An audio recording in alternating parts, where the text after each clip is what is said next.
Morning time stories. పల్లెటూరులో పట్నం కోడలు. శివ, ఆనంది ఇద్దరు భార్యాభర్తలు. వాళ్ళిద్దరూ పట్నంలోనే ఉద్యోగాలు చేసుకుంటూ సంతోషంగా అక్కడే ఉండేవాళ్ళు.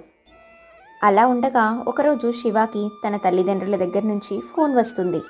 వారితో మాట్లాడిన తర్వాత శివ తన భార్య ఆనందితో ఇలా చెప్తాడు. అమ్మ నాన్న ఫోన్ చేశారు.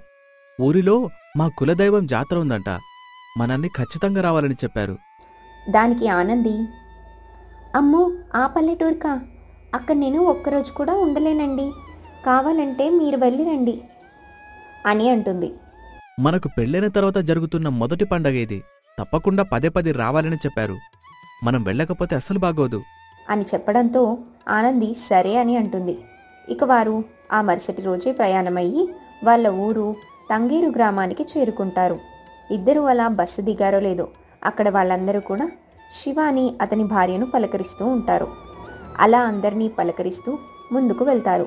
చుట్టుపక్కల పచ్చని పొలాలు, చల్లగాలిని చూస్తూ ఇంత మంచి వాతావరణాన్ని మనం చాలా మిస్ అయ్యేవాళ్ళం. చూడు ఎంత బావుందో. బస్సు దిగిన వెంటనే చుట్టాల పలకరింపులు, స్వచ్ఛమైన గాలి, పచ్చని పొలాలు. అబ్బా, చూస్తూనే ఉండిపోవాలన్నట్టుగా ఉంది అని అంటాడు శివ. అప్పుడు ఆనంది తన మనసులో, నాకు మాత్రం చాలా భయంగా ఉంది, అక్కడికి వెళ్ళిన తర్వాత మీ అమ్మ మీ నాన్న వాళ్ళు ఎలా ఉంటారో అని.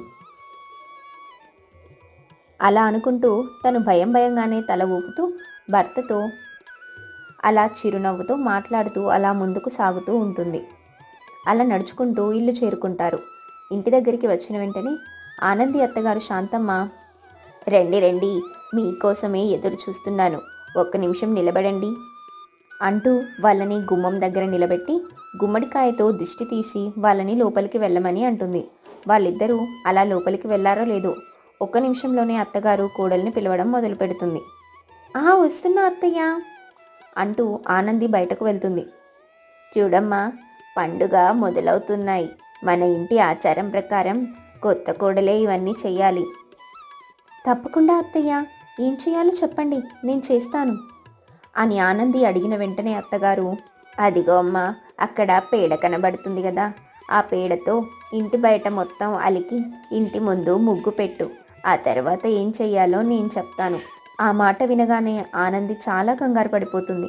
ఆనంది మనసులో, ఓరి దేవుడా, ఈ పేడలో నేను చేయి పెట్టాలా, చచ్చాను దేవుడా అని అనుకుంటూ ముక్కు మూసుకొని మరి పేడ అలకడం మొదలు పెడుతుంది. అది చాలా కష్టంగా పూర్తయిన తర్వాత అత్తగారు శాంతమ్మ, అమ్మ, ఇది పూర్తయిపోయినట్టుంది కదా, గోమూత్రం తీసుకొచ్చాను, అది ఇంటి చుట్టూ చల్లమ్మ. ఆ మాట వినగానే మరింత కంగారు పడిపోతుంది ఆనంది. ఆమె తన భర్త వైపు చూస్తూ ఉండగా భర్త సైగ చేస్తూ ఉంటాడు, ఈ ఒక్కరోజే కదా ఓపిక పట్టు అన్నట్టుగా. అలా అనడంతో ఆమె సరే అని ఆ పని కూడా పూర్తి చేస్తుంది.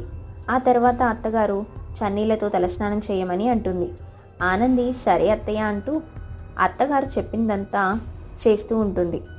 భర్త దగ్గరికి వెళ్ళి చాలా కోపంగా, ఏంటండి, తలస్నానం చన్నీళ్లతో చేయాలా, నాకు జలుబు చేస్తుంది, పైగా వాష్రూమ్ కూడా లేదు, ఆ తడికల దానిలోకి వెళ్ళాలి, నేను బాత్రూమ్కి వెళ్ళడానికి పొలాల వైపు వెళ్ళమంటున్నారు, అసలు ఇదేంటి, నేను ఇక్కడ నుంచి వెళ్ళిపోతాను. ఈ ఒక్కరోజే కదా, ఓపిక పట్టు. అలా ఏదో ఒక రకంగా సర్ది చెప్పే ప్రయత్నం చేస్తాడు. ఇక తప్పనిసరి పరిస్థితుల్లో ఆనంది కూడా సరే అని అంటుంది.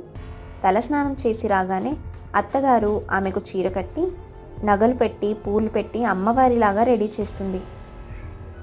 నన్నెందుకు ఇలా చేస్తున్నారు అత్తయ్య, ఇంత పెద్ద బొట్టు పెట్టి ఇన్ని నగలు వేసి తలలో ఇన్ని పూలు పెట్టి ఎందుకు నన్ను ఇలా ఇబ్బంది పెడుతున్నారు? ఆ మాటకి అత్తగారు, ఇది ఆచారమమ్మా, కొత్తగా పెళ్ళైన వాళ్ళకి ఇలాగే చెయ్యాలి అని అనడంతో ఆమె బాధగా సరే అని అంటుంది. ఇక తర్వాత అందరూ కలిసి ఆ ఊర్లో ఉన్న గుడి దగ్గరికి వెళ్తారు. అక్కడ కట్టెల పొయ్యి మీద పొంగలి తయారు చేయాలి అని చెప్తారు. ఆనంది నాకు రాదని చెప్తున్నా కూడా వాళ్ళు బలవంతంగా ఆమె చేత కట్టెల పొయ్యి మీద పొంగలి చేయిస్తూ ఉంటారు. ఆనంది చాలా ఇబ్బందిగా కట్టెల పొయ్యి మీద పొంగలి చేయడం మొదలు పెడుతుంది. చాలా సమయం తర్వాత అది పూర్తవుతుంది. ఇక నెత్తి మీద దానిని పెట్టి గుడి చుట్టూ తిరగమని చెప్తారు. ఆమె అలాగే తిరుగుతూ ఉంటుంది. అది పూర్తయిన తర్వాత అక్కడ ఉన్న వాళ్ళందరూ కూడా ఒక చోట నిలబడతారు. ఇంతలో ఒక పెద్దావిడ వచ్చి వాళ్ళతో ఇలా మాట్లాడుతుంది. ఆనవాయితీ ప్రకారం అమ్మాయికి తలనీలాలు తీయాలి అని అనడంతో ఆనంది కంగారు పడిపోతుంది. అప్పుడు ఆనంది, గుండు చేయించుకోవడం నాకు ఇష్టం లేదు, నాకు చాలా లాంగ్ హెయిర్, మళ్ళీ ఇంత లాంగ్ హెయిర్ రాదు, పైగా ఆఫీస్కి వెళ్ళాలి, నేను ఇదంతా చేయడం కుదరదు అని అంటుంది. అక్కడే ఉన్న పెద్దావిడ, ఖచ్చితంగా చేయాల్సిందే, ఇది ఆచారం, లేకపోతే అమ్మవారికి కోపం వస్తుంది అని అంటుంది. ఆ మాటలకి ఆనంది ఏడుస్తూ తన మనసులో, మా అత్తగారు కూడా ఖచ్చితంగా ఇప్పుడు ఇదే మాట్లాడి ఇప్పుడు నాకు గుండు చేయిస్తారు అంటూ అలా చాలా బాధగా తన భర్త వైపు చూస్తుంది. తన భర్త ఏం మాట్లాడకుండా ఉంటాడు. చాలే ఆపండి, అమ్మవారేమన్నా వచ్చి మీరు గుండు చేయించుకోకపోతే నేను మిమ్మల్ని శపిస్తాను అని అన్నదా? అమ్మవారికి నిండు ముత్తైదుగా ఉండడం అంటేనే ఇష్టం. తన భక్తులు ఎప్పుడూ అమ్మవారు ఇబ్బంది పెట్టదు. ఎప్పుడో పాత రోజుల్లో అలా చేశారని ఇప్పుడు కూడా అలా చేస్తే ఎలా చెప్పండి? మనుషులు మారుతున్నారు, మనం కాలానికి తగ్గట్టుగా మార్పులు తీసుకొస్తూ ఉన్నాము. అలా తను మాట్లాడుతూ ఉండగా పెద్దావిడ కోపంగా, నువ్వు చాలా పెద్ద తప్పు చేస్తున్నావు శాంతమ్మ, ఇలాంటి పని చేస్తే ఖచ్చితంగా అమ్మవారు మీ కుటుంబాన్ని శపిస్తుంది. పాత రోజులని అంటున్నావు, పాత రోజులు బట్టే కదా ఇప్పుడు కూడా మనం చేస్తున్నాము. పాత ఆచారాలు పక్కన పెట్టకూడదు, పాత ఆచారాలు ఇప్పుడు కూడా పాటించాలి అంటారు, అంతేనా అని అంటుంది అత్తగారు. అప్పుడు పెద్దావిడ, అవును నేను అదే అంటున్నాను అని అంటుంది. అయితే పాత రోజుల్లో భర్త చనిపోయిన తర్వాత భార్య కూడా చితిలోకి దూకాలి కదా, మరి మీ భర్త చనిపోతే మీరెందుకు ఆ పని చేయలేదు? పాత రోజులని పాటించాలి కదా అని గట్టిగా అడుగుతుంది. ఆ మాటలకి ఆమె ఏం మాట్లాడకుండా ఉంటుంది. అప్పుడు అత్తగారు, చూడండి, పాతకాలంలో ఉన్నట్టు ఇప్పుడు ఉండాలంటే కుదరదు. ఆచారాలు ఎందుకు పాటించాలి? అందరం సుఖంగా సంతోషంగా ఉండడం కోసమే కదా, అంతేకాని ఒక మనసు నొప్పించి బాధపరిచి మనం సంతోషంగా ఉండడం కోసం కాదు. అది ఆ అమ్మవారికి కూడా తెలుసు అని అనడంతో అక్కడ ఉన్న వాళ్ళందరూ చప్పట్లు కొట్టడం మొదలు పెడతారు. అక్కడ ఉన్న ఆడవాళ్ళందరూ కూడా ఆమెకి మద్దతు పలుకుతూ ఉంటారు. కావేరి అనే ఒక అమ్మాయి అక్కడికి వచ్చి, చాలా గొప్ప మాటలు మాట్లాడారు, నాకు కూడా ఈ ఆచారం అస్సలు నచ్చలేదు. ఒక మనిషికి జుట్టు ఎంతో అందాన్ని ఇస్తుంది, అది లేకపోతే ఏదో కోల్పోయినట్టుగా ఉంటాం. మన స్త్రీలని అమ్మవారితో పోలుస్తారు, అలాంటప్పుడు అమ్మవారు కూడా గుండు చేయించుకొని తిరుగుతుందా? లేదు కదా. అన్ని ఆభరణాలు, చీర, ఒత్తైన జుట్టు, తలలో పువ్వులు, కుంకుమ బొట్టు, ఇవన్నీ అమ్మవారికి ఇష్టం, అలాగే ఉండాలి, అంటే ఈ ఆచారాన్ని పాటించకూడదు అని అనడంతో వాళ్ళందరూ అవును అవును అని మళ్ళీ అంటారు. ఇక అత్తగారు ఆనంది పట్ల మాట్లాడిన విధానం అందరికీ నచ్చుతుంది.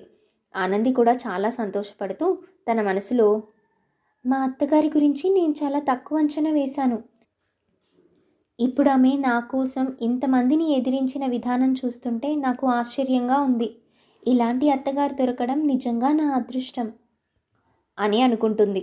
ఇక తర్వాత కార్యక్రమం అంతా పూర్తి చేసుకొని ఇంటికి తిరిగి వస్తారు.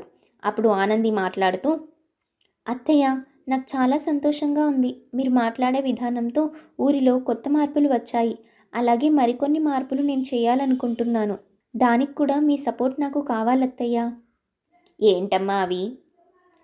స్త్రీల గౌరవం కాపాడేలా అంటే ఖచ్చితంగా ఊర్లో మరుగుదొడ్లు ఉండాలి, ఇలా చేతిలో చెంబు పట్టుకొని పొలాల వైపు వెళ్ళడం వల్ల ఎంత అగౌరవంగా ఉంటుంది. ఈ మార్పు మనతోనే మొదలవ్వాలి, మనం మరుగుదొడ్డిని కట్టిద్దాం అత్తయ్య. ఆ మాట వినగానే అత్తగారు ఒక్క నిమిషం ఆలోచించకుండా సరే అని అంటుంది.